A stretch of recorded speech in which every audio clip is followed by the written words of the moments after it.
So when we talk about tribes, this is inherent to us, right? We don't seek, I mean, we do seek people within that tribe, but it's at a very subconscious level. So let's talk about the history of that, because you were talking about anthropology, but it's rooted in our DNA. So what are the benefits? Because I think we're seeing a lot of the negative side effects of tribalism today, especially, and you talk about, and we'll talk about later, the extent of polarization and how that affects whether tribalism is going that direction of quote unquote negative in a sense, less cooperation. I guess we could say that. But where does it stem from? Why do we gravitate towards tribes?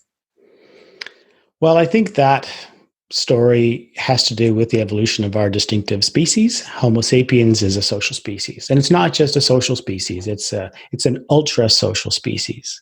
And when anthropologists use that term, they mean something like when we form groups and we work together in groups, and these are groups not just tied together by kinship or genetic relatedness,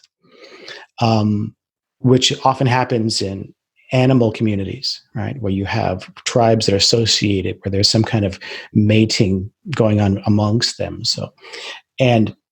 But we can make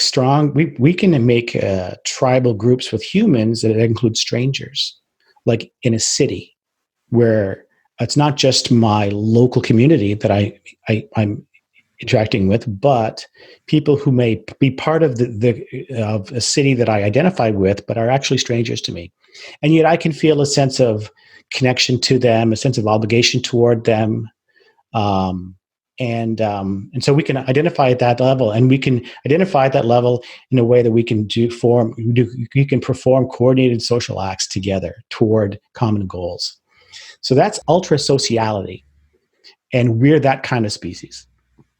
And it's a secret of our success. It's a secret of our genius as a species. Why we are we're not all that impressive physically compared to other animals who are stronger and faster and otherwise more dangerous than us. But when you put us together in groups, and those groups have a kind of cognitive division of labor and an actual division of labor. So we've got different parts of the group performing different actions. Like if you're a hunting group, in some hunter-gatherer, scenario, we split up and we have a coordinated system where some person, member of the tribe, performs one action and others do others in a coordinated way to take down the mammoth or whatever.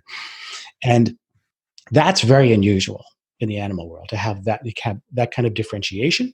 But it's essential to our human form of sociality. So survival among groups requires this intense relationship to others, to groups. That's probably the basis of how we formed language, of our distinctively natural kind. It's probably the basis of why we have the big brains we do, because of the demands of social living impose that. A new kind, being able to keep track of all these coordinated things, be able to model the mental states of other members. So when you look at that thing and point over there, I know that you're thinking about that object. And I know that about you. So my mental of you includes a model of your mental state.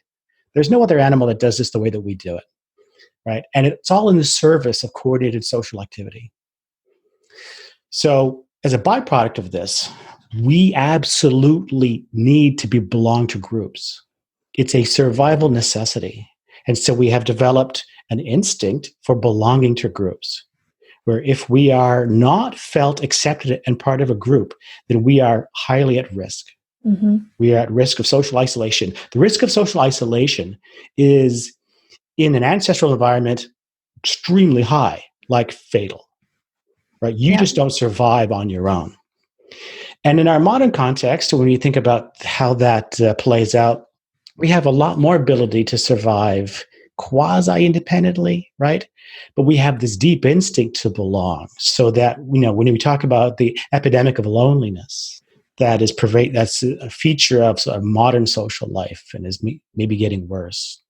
That loneliness, I think of, and other loneliness experts think of it by analogy with something like hunger, where your body needs food, sustenance, and it sends a signal to your brain that you're going to be compromised unless you seek out food.